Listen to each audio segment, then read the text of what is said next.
नमस्कार साथियों, मैं अरविंद सिंह आपका बहुत स्वागत करता हूं आज के अपने इस वीडियो में। साथियों, आज मैं इस वीडियो में आपके लिए एक और नई जानकारी लेकर के आया हूं। जैसा कि आप बोर्ड पर देख रहे हैं, मैरिज सर्टिफिकेट। साथियों, मैरिज सर्टिफिकेट या विवाह प्रमाण पत्र या निकाह प्रमाण पत्र कैसे बनता है, आप इसको बिल्कुल ही आसान शब्दों में आज समझेंगे। साथियों, किसी भी आप राज्य के निवासी हों, यूपी, एमपी, दिल्ली, राजस्थान, कहीं पर भी जो प्रोसेस है उस प्रोसेस को A to Z आपको मैं समझाऊंगा कि कब कहां पर आपको ऑनलाइन करना है आपका काम, कब आपको ऑफलाइन करना है, ये इससे संबंधित काम जो है। साथियों, अगर बात की जाए यूपी के अंदर तो ऑनलाइन प्रोसेस है मैरिज सर्टिफिकेट का। मैरिज सर्टिफिकेट की उपयोगिता ये है कि किसी भी चीज़ में यदि आपको विदेश जाना है, आपको पासपोर्ट बनवाना है, तो वहाँ पर यह अनिवार्यता है। व्यवहारिकता के तौर पर जो है हम शादी विवाह कर लेते हैं, लेकिन जब कानून की बात आती है, कानूनी तौर पर जो है अब कई जगहों पर बैंक की नॉमिनी में, विदेश जाने में, सरकारी नौकरियों में विवाह प्रमाण पत्र यानी मैरिज सर्टिफिकेट धीरे धीरे अनिवार्य होता जा रहा है और मैरिज सर्टिफिकेट की ज़रूरत बढ़ती जा रही है।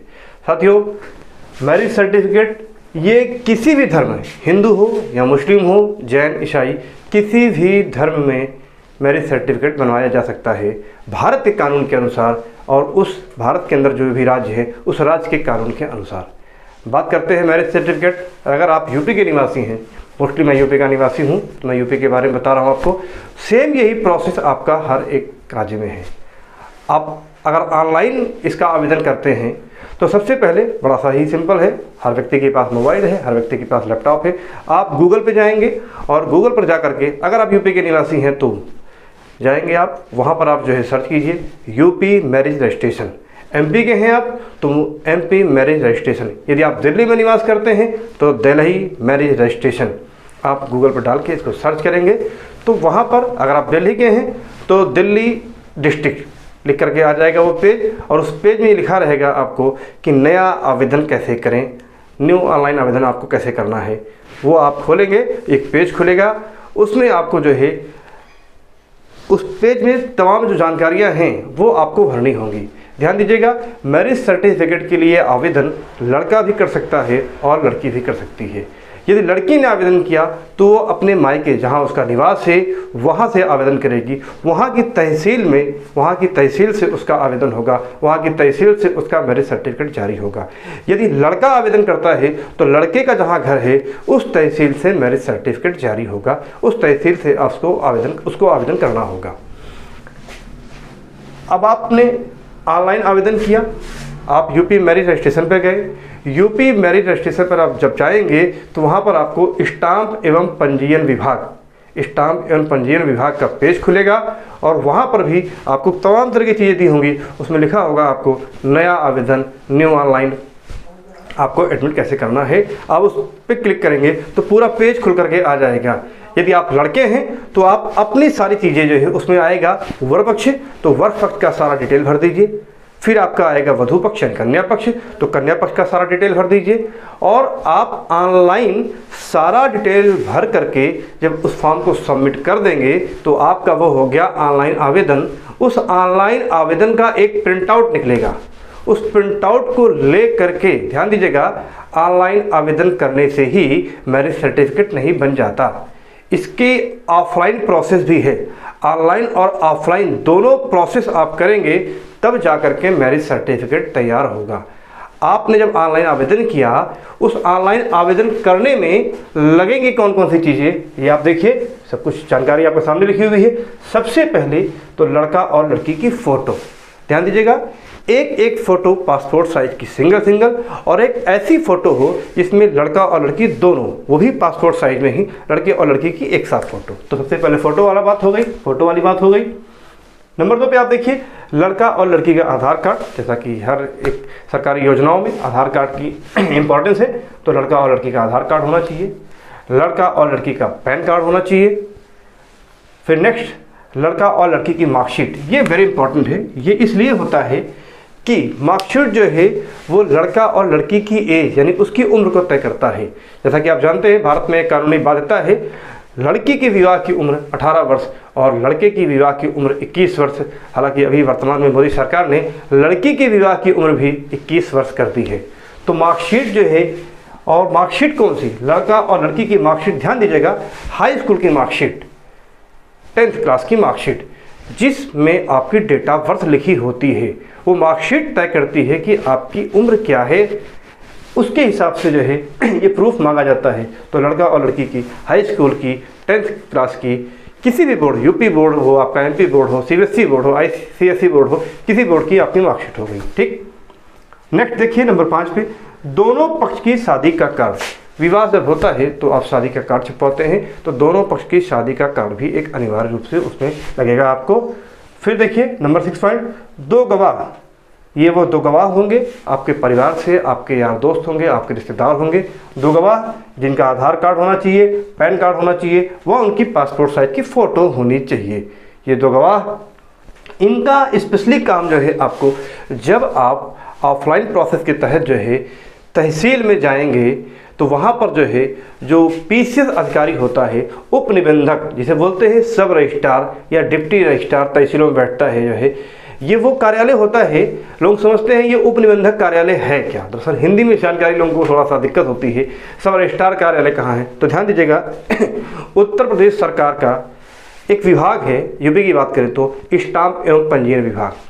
ये विभाग होता है जिसके अंतर्गत पूरे प्रदेश की समस्त तहसीलों में उप निबंधक कार्यालय काम करता है।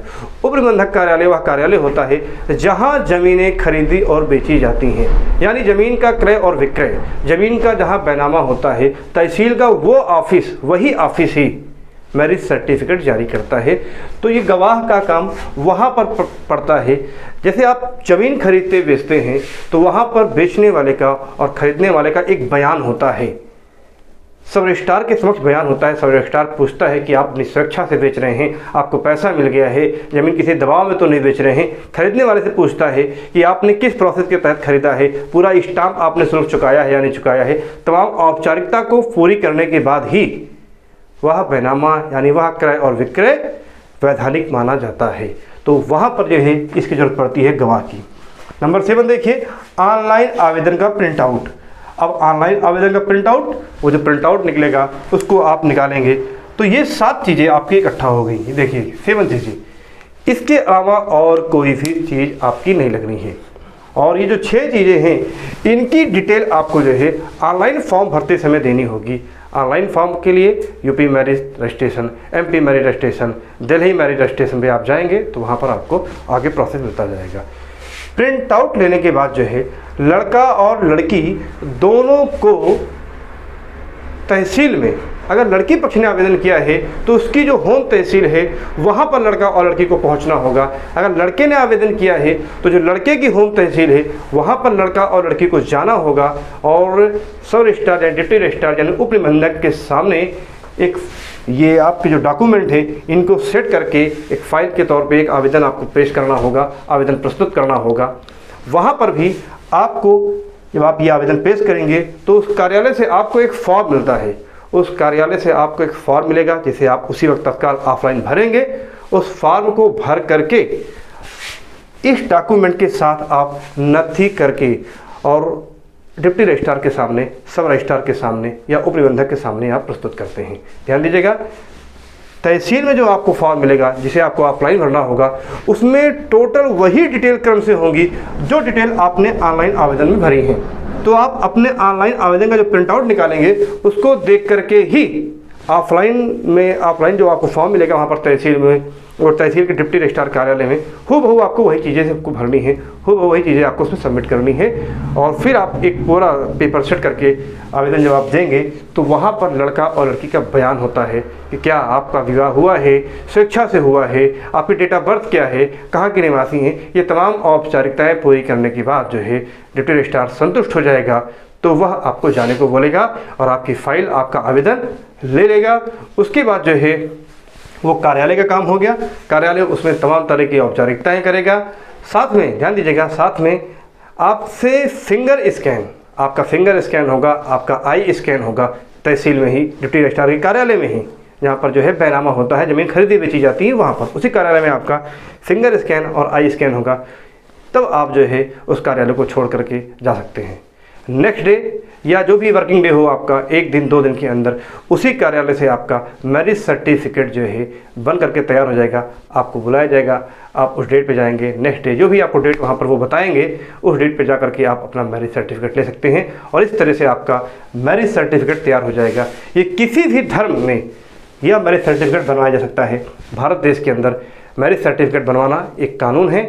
बहुत से लोग शादी कर लेते हैं, 4 साल 5 साल 10 साल बीत जाता है, कभी कोई ज़रूरत नहीं पड़ती है, तो अमूमन आदमी इस ओर ध्यान कम देता है। लेकिन आज बदलते भारत में आपके पास हर एक चीज़ की आईडी होनी चाहिए। आप क्या है आपको प्रूफ करना है। आप हैं तो आपका आधार कार्ड, आप हैं तो आपका पैन कार्ड, आपके पास गाड़ी है तो गाड़ी का पेपर, मकान है तो मकान का पेपर, आपके पास जो भी चीज़ें हैं सब चीज़ डिजिटल इंडिया में कानूनी तौर पे आपके पास हर एक रिकॉर्ड होना चाहिए। तो उसी तरह से मैरिज सर्टिफिकेट भी बहुत ज़रूरी होता है। इन केस पत्नी की डेथ हो गई तो नॉमिनी के तौर पे पति, पति की डेथ हो गई तो नॉमिनी के तौर पे पत्नी। किसी भी कानूनी अड़चन से बचने के लिए आज के दौर में इसकी आवश्यकता है और मैं तो कहूँगा हर एक नवविवाहित दंपति को मैरिज सर्टिफिकेट यानी विवाह प्रमाण पत्र जरूर बनवाना चाहिए। साथियों, आज की मेरे वीडियो में इतना ही। मैंने एक आसान शब्दों में आपको ये बताने का प्रयास किया कि मैरिज सर्टिफिकेट या विवाह प्रमाण पत्र इस देश के अंदर या इस देश की किसी भी राज्य के अंदर कैसे बनता है। बहुत ही आसान सी चीज़ है। आज मेरे चैनल को सब्सक्राइब करें। मैं ऐसी ही जानकारियाँ लेकर के पहले से मैंने बहुत से वीडियो डाले हैं और जानकारियाँ लेकर के मैं आपके लिए आता रहूँगा। तो आज की वीडियो में साथियों इतना ही। धन्यवाद।